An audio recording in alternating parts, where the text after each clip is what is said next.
ಕೋಟಿ ಸಲ ಮಂತ್ರ ಜಪ ಮಾಡಿದ್ರೆ ಭಗವತ್ ಜ್ಞಾನ ಪ್ರಾಪ್ತಿಯಾಗುತ್ತೆ. 13 ಸಲ ಮಾಡಿದ್ರೆ ಭಗವತ್ ಸಾಕ್ಷಾತ್ಕಾರ ಅಥವಾ ಪರಿಪೂರ್ಣ ಪರಬ್ರಹ್ಮ ಸಾಕ್ಷಾತ್ಕಾರ. 1 ಕೋಟಿ ಮಾಡಿದ್ರೆ ಏನಾಗುತ್ತೆ, 2 ಕೋಟಿ ಮಾಡಿದ್ರೆ ಏನಾಗುತ್ತೆ, ಅದೆಲ್ಲ ಬರುತ್ತೆ. ಹಾಗೆ 4 ಕೋಟಿ ಜಪ ಮಾಡಿದ್ರೆ ನಮಗೆ ಜ್ಞಾನ ಪ್ರಾಪ್ತಿಯಾಗುತ್ತೆ. ಅದುವರೆಗೆ ಈಗ ಇಲ್ಲ, ಈಗ ನಿಜವಾದಕ್ಕೆ ಜ್ಞಾನ ಪ್ರಾಪ್ತಿಯಾಗಿಲ್ಲ. ಯಾಕೆ ಕಾಯಿಸ್ಬೇಕು? ಶ್ರೀಮಾಂತಿಯವರನ್ನ ಯಾಕೆ ನಿಲ್ಲಿಸಬೇಕು? ಸರಿಯಲ್ಲ. ಶ್ರೀಮಾಂತಿಯವರಲ್ಲಿಂದ ಹೋದ ಮೇಲೆ ಆ ಜಾತಕದಲ್ಲಿರುವ ಮಣ್ಣಿಗೆ ಅವರು ಬಂದು ನಮಸ್ಕಾರ ಮಾಡ್ತಾ ಇದ್ರು.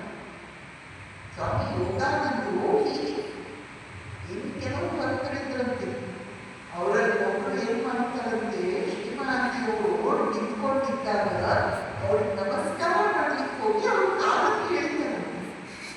ಇವರು ಯಾಕೆ ಕಾಲನ್ನು ಹೇಳ್ತಾ ಇದ್ದಾರೆ, ಆ ಕಾಲನ್ನು ತಮ್ಮ ಎದುರು ಹಿಡ್ಕೋಬೇಕು ಅಂತ. ಶ್ರೀಮಾಂತಿಯವರು ಬೀಳಪ್ಪ, ಶ್ರೀಮಾಂತಿಯವರು ನಿಂತ್ಕೊಂಡಿದ್ದಾರೆ. ಶ್ರೀಮಾಂತಿಯವರು ಆಗ ಹಿಂದ್ಗಡೆ ಇರುವ ಕಲ್ಲವನ್ನು ಹಿಡಿದುಕೊಂಡು ಬ್ಯಾಲೆನ್ಸ್ ಮಾಡ್ಕೊಳ್ತಾರೆ.